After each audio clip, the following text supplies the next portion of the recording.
GutPunched, Alzheimer's and Caregivers. Navigating the insidious illness of Alzheimer's is something nobody asks for. The disease sneaks up on you and your loved one, and it feels like you've been sucker punched in the gut. Then you ask, where do we turn for help?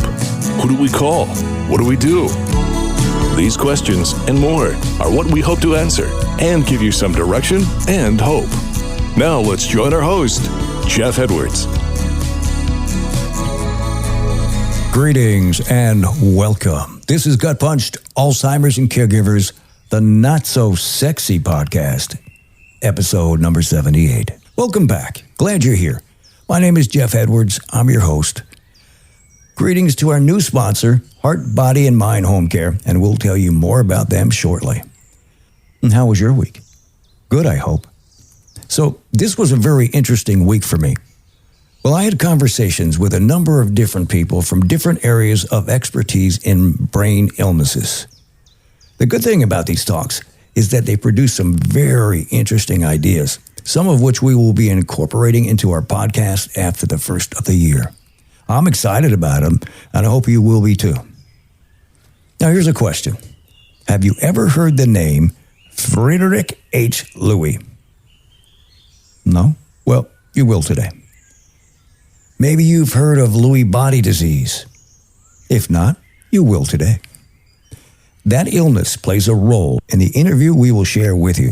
Molly Phillips, who we talked to back in episode 47 about the Intermezzo Choir, she's here today, and we will be discussing an upcoming fundraising concert, but more importantly, we'll focus on how Lewy Body Disease has played a significant role in her life and its connection to the concert. And now this is a heartfelt conversation that Molly shares with us. You know, this wouldn't be GutPunched if we didn't go over our tenets or rules. Call it what you want. The tenets we follow at GutPunched, Alzheimer's and Caregivers are simple. Number one, you must take care of yourself, because if something happens to you, who is going to take care of your loved one? Number two, you can't do it alone. You need help. Find good caregiver groups or network with friends or relatives. Number three, make a list of people, friends, relatives, co-workers who have offered to help in time of need, and then make a list of things you need done but can't do yourself because caregiving duties are overwhelming. And then use the lists. Start at the top, keep going till you get what you need done. You'll find it very helpful. Number four, create a help signal. Identify a cue or phrase to confirm your loved one is comfortable with receiving help. Number five, caregiving. Love it or hate it. It will be your life till it's not. So give it your all. You know, if you like what you hear, please subscribe to the podcast. And please leave us a 5-star review. It helps. Help us grow and share this podcast with others who you may know someone who has a family member or friends who are dealing with a loved one who has Alzheimer's or another type of dementia, that you would let them know about this podcast. They may need the information and resources. There is help and hope out there for everyone. You just must know where and how to find it. And that's why we're here. All right, let's do it. Today, we'll be speaking with Molly Phillips, leader and licensed music therapist of the Intermezzo Choir. The Intermezzo Choir was created specifically for those with Alzheimer's and dementia by the Fort Myers Symphonic Master Singers. Now, Molly reached out to us and wanted us to know about a memorial concert to benefit the Intermezzo Choir that will be held on Saturday, November 15th at 2 p.m. at the UCC Church, 8210 College Parkway in Fort Myers, Florida. We did an interview with Molly back in episode 47. It was about the time of the Intermezzo Choir Spring Concert, which was a lot of fun. And I'm going to let Molly tell you about the upcoming concert. Greetings, Molly. How you doing today? Good, I hope. I'm doing great today. Thanks so much for asking. You reached out to us to let us know about an upcoming memorial concert for the choir. What can you tell us about it? Yeah, so the Intermezzo Choir, which is a community outreach of the Fort Myers Master Singers, is hosting an event on Saturday, November 15th at 2 o'clock And it is our first annual memorial concert. And it is in memory of J.P. Simpson, who has been my husband of 16 years, who passed away at the end of July. So we felt like it was a really nice way to honor him and so many other people who have been affected by Alzheimer's and dementia, to provide some sort of musical memory for them. What can the audience expect from the choir? Well, the choir will be singing some of our songs from another upcoming concert that we have, including beautiful, memorable tunes that everyone's going to recognize, like What a Wonderful World. And it's just going to be a nice way for the choir to get together and remember him through song. But there's also going to be other friends and supporters of the Intermezzo Choir who are musicians in the community. We have an opera singer who's going to be there and a saxophone player who's going to be playing, as that was JP's primary instrument. Looking forward to that. So let's get a little bit serious. You were a caregiver, correct? I was, yes. And how long was the journey for your husband? So JP was diagnosed with Lewy Body Dementia in October of 2022. And we had only been here in Florida for about 2 years before he was diagnosed. And it was a shock, for sure. And it was quite a road until his passing at the end of July. Mm-hmm. Now, you had mentioned to me that you had been together, 16 years, I guess. Well, you just mentioned to everybody you were married for 16 years. But how long had you been together prior to that? Actually, we only dated for a year before we got married, and It was exactly on the same date that we started dating. We got married 1 year exactly later. Okay. How did you first deal with the diagnosis? It was a shock for both of us. And I think our initial response was sadness, obviously, for the loss of a future that we had planned on having moved here to Florida in his retirement. And then for me, I know that I kind of turned into some frustration and anger in dealing with not necessarily always having the answers that you were seeking and trying really hard to find answers for, and the frustration with some of the characteristics of the diagnosis that he was dealing with, that I was dealing with, and our household being totally thrown on it upside down. And I think that was one of the hardest things, was to just try to find some patience with not only myself, but with him, and just with the diagnosis in general, and not always getting the support maybe that we were looking for, the answers that we needed. Mm-hmm. Patience is something that gets tested daily. No doubt about it. And it's hard because you are an individual and he was an individual, and you both have your lives, and now you're taking over somebody's life completely. Absolutely. And there is frustration. There is no patience. Yeah, one of the things that I found difficult was trying to remember that it was his personal journey, and trying not to, you have to step in to take control of all of the aspects of his life. But at the same time, it's his journey that he was traveling through. And I really struggled with separating myself from knowing that I had those elements that I was responsible for, but I wasn't experiencing life how he was experiencing it. So that was hard. Now, he was in a choir, wasn't he? Did he play an instrument also, or did he just sing? So JP was a musician from birth. He was born into a musical family. He graduated from the Eastman School of Music in 1975. Mm-hmm. And really had music in his life, all the way through. And that's one of the beautiful things about this Intermezzo Choir, is that it provided him an opportunity to keep music in his life actively, even while he was going through all that he was going through and all of the struggles. At the end of the day, he was a choir member in this group. And that was something that was very familiar to him, because he had experienced that for his entire life. Even though he was an instrumentalist as well, he played clarinet and saxophone and was fantastic on the keyboard, but he was a singer too, and he was able to keep that singing going even when the other things became hard. You mentioned you faced challenges as a caregiver. How about a choir director? The fact that your husband's in the choir, were you able to separate that, or was it kind of blended together? I think actually I was fortunate that my background is in music therapy. And I feel like as the therapist who I've, been in this field for over 25 years, I feel like it helped me to be able to kind of approach the group more from a clinical perspective. So I was able to kind of walk into that role versus a husband-wife role while he was there in the choir. But I have to tell you, you never get past that emotional bond, even when you're trying to play a different role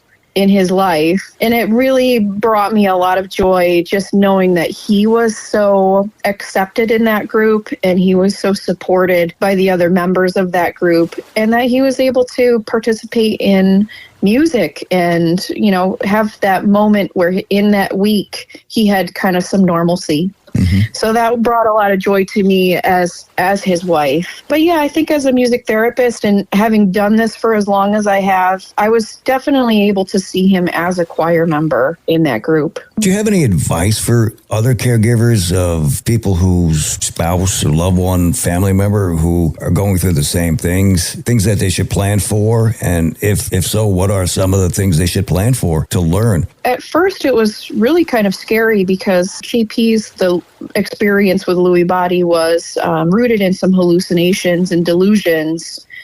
And he would tell me about them, and his hallucinations would scare me, just to think that he had thought that somebody was in our house or something, very weird and non-logical was happening around him in his environment. And I think, trying to separate out my reaction from his reaction, which was very different than mine, where he seemed quite calm about what was happening to him and the experiences that he was having. So I really tried to separate out my own emotions from what he was dealing with, and really tried to talk through with him how he was experiencing it versus reacting with my own personal emotion. And I really felt like for me, one of the best strategies was to consider my own self-care without feeling guilt. And that was such a struggle because I just felt so guilty continuing on with my life, leading my life, still socializing with my friends and family that weren't connected with him, and just trying to separate out that self-care without guilt, honestly, was one of the pieces that I found my personal struggle. Right. And I finally got to a good place with that, knowing that that's what he would want for me is to be happy and to be leading a full and good life. But just, having those hard conversations with him, thankfully, he was still able to express what he was thinking and feeling, even though sometimes maybe it didn't make sense to me. But just engaging him in those conversations, just to allow him some space to be able to say like, hey, this happened to me, and this is how I felt about it. That's really a good explanation, as a lot of individuals that are afflicted with an illness like this, they still live their lives in the way they see it. Yeah. We see it from the other side. Yeah, and that's why in a lot of our terminology that we use with Intermezzo is that we say singers living with the diagnosis. Mm-hmm. And I feel like that just allows, your general public to know that these are still individuals who are, living and experiencing life just maybe in a different way than they were expecting, but, they're still connected with us in a lot of ways that maybe we discount them. I had an interesting interview with a former governor of Wisconsin some months back, and he wrote a book called My Two Elaines, and it's about his experience of living with his wife for over 20 years while she went through this whole journey. Her journey was long. I learned from him. He told me, he said, look, you're going to try to control because you have to do all these extra things that you're not used to doing, and you're going to lose your patience. You're going to be frustrated, but you have to realize that in order to communicate with the individual, you've got to get down to the level that they are and know them where they are now, not where you expect them to be, not where they're going to be. And he approached it from a different level, and he said the relationship was spectacular. It helped him, and eventually his wife passed, but still, that's a hard thing to do. So it's hard, but we have to kind of change our mind, and it sounds like you were going in that direction, which is really good. Yeah. And that's such great advice, to not live in that moment of remembrance. You're not remembering them on what they used to do or how they used to do things, but just accepting where he was right now and whatever project he was engaged in or whatever task that he was trying to accomplish, just accepting that that's who he is in this moment versus trying to think, well, he used to be able to do this and he used to be able to process through this and I used to be able to trust him with this project or that. That's just not where he is at this moment in his life and in his journey, and just remembering that you are in that moment with him and all you have is now. Yeah. Just seeing him and appreciating the fact that he was still in my life at all of those different moments, I think helped my perspective and helped me appreciate him right up until the end. That's great. So let's get back to some music. Change the subject again. Now, Absolutely. The concert is when and where? And how much does it cost? Great questions. We're really excited about this first annual memorial concert, which we're hoping to continue year after year as a way to remember our members in our musical community who have lived with this and have passed. So it's just really basically a whole afternoon of music and remembrance. It's a free concert, and we're hoping to do some fundraising so that we can support members in the community who have been diagnosed and living with this diagnosis who would like to participate in this great choir. So we're hoping that it can eventually become free to those members to participate. So we're hoping to raise a little money so we can support them in being part of this as well. Okay, it's a good thing. Now, you mentioned one of the songs early on, but what are some of the other songs they'll be performing? So there's a beautiful medley with the wonderful song You'll Never Walk Alone, which is going to be our closing feature. But as I had mentioned, there's going to be some other individual artists as well who are going to be performing their own pieces. Angela Blasi is a wonderful soprano in this area who is going to be singing a beautiful collection of some spirituals. So it's going to be a nice variety of different things. We have an organist who's also going to be playing. And then the choir, of course, is going to finish at the end with songs that everyone will recognize but have a lot of meaning. Now, if somebody wanted to reach out to you, what's the website address or an email? Yes, we are, again, a community outreach of the Fort Myers Master Singers as they're attaining this great mission of theirs to provide a lifetime of music. This choir just fits that so beautifully. You can check out their website at www.mastersingersfm.com. And Intermezzo has their own drop-down page on there if you want to find us through that website. And I've got an email here as well that you can reach out. It's just info@mastersingersfm.com. Okay, great. And it's at 2 o'clock at the UCC Church at 8210 College Parkway, Fort Myers, Florida. Molly, it's been a pleasure. Thank you so much for your time.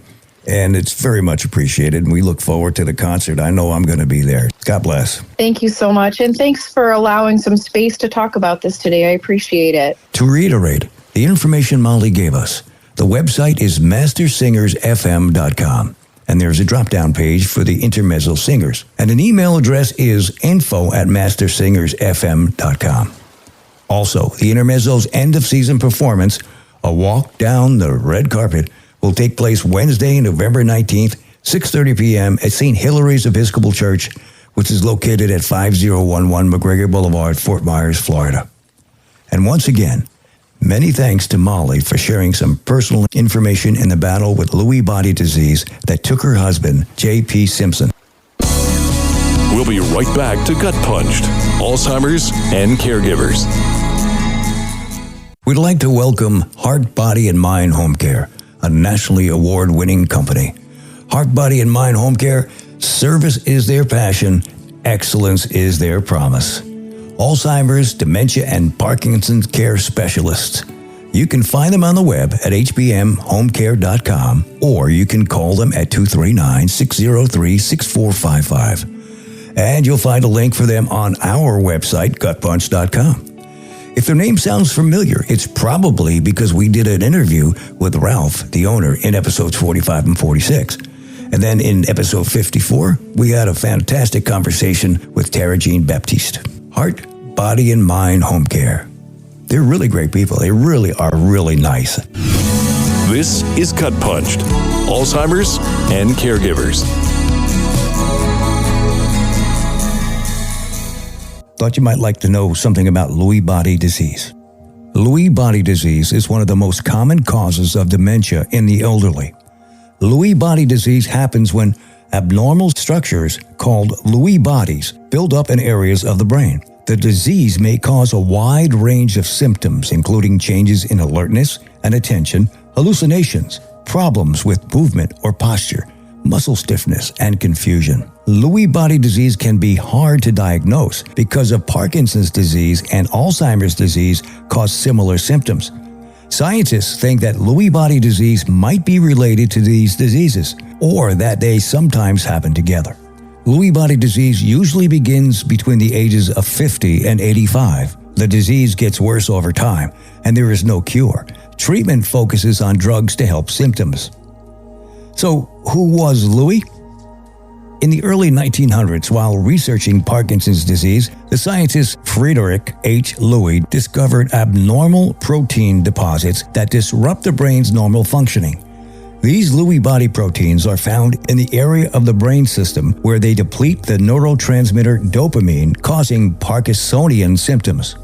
In Lewy body dementia, LBD, these abnormal proteins are diffuse throughout other areas of the brain, including the cerebral cortex. The brain chemical acetylcholine is depleted, causing disruption of perception, thinking, and behavior. Lewy body disease exists either in pure form or in conjunction with other brain changes, including those typically seen in Alzheimer's disease and Parkinson's disease. Treatment.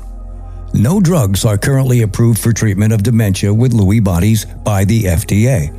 Lewy body dementia may be the most responsive of any dementia to treatment with cholinesterase inhibitors, but they are not approved for this purpose. Parkinsonian symptoms may be treated with drugs for Parkinson's disease. Treatment with antipsychotic drugs may lead to worsening of both cognitive and Parkinsonian symptoms.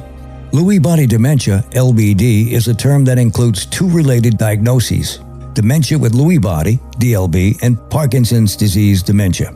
According to the Lewy Body Dementia Association, a person with DLB will develop dementia and other LBD symptoms, including possible changes in movement like a tremor. A person with Parkinson's disease dementia will first experience changes in movement, then may develop dementia years later. Now, here are some of the key features of Lewy body dementia. The pattern of cognitive decline in Lewy body dementia, including both dementia with Lewy bodies and Parkinson's disease dementia, can involve memory impairment, poor judgment, and confusion. Apathy may be more prominent in Lewy body dementia than in Alzheimer's. Severity of cognitive symptoms and alertness may fluctuate from day to day. Patients may experience excessive daytime sleepiness. Other common symptoms include non-threatening visual hallucinations and such Parkinsonian symptoms as mask-like face, rigidity, stiffness, shuffling gait, and problems with balance. And about 50% of Lewy body dementia patients experience rapid eye movement sleep behavior disorder, that's REM. In this disorder, the normal suppression of voluntary muscle movement during REM sleep fails to occur, leading to vivid and sometimes violent acting out of dreams. REM sleep disorder in a person with dementia may be diagnostic for Lewy body dementia. And all this information comes from the Dementia Society of America. We know you matter. That's what they say. We'll be right back to GutPunched, Alzheimer's and Caregivers. In the fight against Alzheimer's, now matters more than ever. Because now we have treatments that could change everything. But now is no time to stop. Now we've got momentum, so now we use it. Now we seize the moment. Now we turn the tide. Now we make a difference and make some noise. Now is the time to get up, get out, and join the movement. At the Alzheimer's Association Walk to End Alzheimer's, held in over 600 communities nationwide. And we need you with us. Because now is the time for hope. Join the fight at alz.org/walk. This is GutPunched, Alzheimer's and Caregivers. Coming up November 8th, the Alzheimer's Walk for Life in Lee County, Florida, will take place at FSW College campus, located 13350 FSW Parkway, Fort Myers, Florida 33919. The activities start at 8 a.m. and the walk begins at 8:45 a.m. Then in Collier County, their walk will take place November 22nd at Baker Park, located at 50 Riverside Circle, Naples, Florida. Their event begins at 8 a.m. with a ceremony and walk at 9 a.m. Now, time is getting short to register, and we hope to see you at one of these locations. And for those around the U.S., you can go to alz.org and click the link that will give you dates and locations for where you're located. For more information on some important resources, reach out to the Dubin Center at dubincenter.com. And here's a new resource for you, Neuropsychiatric Research Center. You can find them at www.nprc-swfl.com. That's nprc-southwestflorida.com. And you can check out the Alzheimer's Support Network at alzsupport.org/about-us. And to find your local chapter of the Alzheimer's Association, you can visit or call their toll-free hotline at 1-800-272-3900. That's 1-800-272-3900. And they also have a new resource called Dementia Care Navigation Service, powered by Ripple and the Alzheimer's Association. Now, caregivers and people living with Alzheimer's or another dementia can access personalized dementia care for free and get a dedicated care navigator and tailored resources. You can call 855-271-2662 to get connected. That's 855-271-2662. Take the first step and contact them. You want to check it out. We mention the guide frequently. It's another great resource and provides help and respite care. It's probably easier just to Google it, Edge it, or DuckDuckGo it. And Dr. Perry's HealthSpan Partners website is https://healthspansouthwestflorida.com. And here's another new one, Aquilane Clinical Research. Find them at aquilaneresearch.com. And don't forget to check out GutPunched, Alzheimer's and Caregivers group on Facebook. You go to gutpunched.com. I'd like to thank those who help and contribute each week to build this podcast. I couldn't do it without you. No way. Our website is gutpunched.com, and the email address is gutpunchedac@outlook.com or jeff@gutpunched.com. Thanks for joining us, and please come back again. God bless. This has been Gut Punched, Alzheimer's and Caregivers, with your host, Jeff Edwards. Don't forget to hit that like button and subscribe to us on all the platforms like Spotify, Apple, Pandora, and more. If you have a question or want to get in touch, our email is gutpunchedac@outlook.com.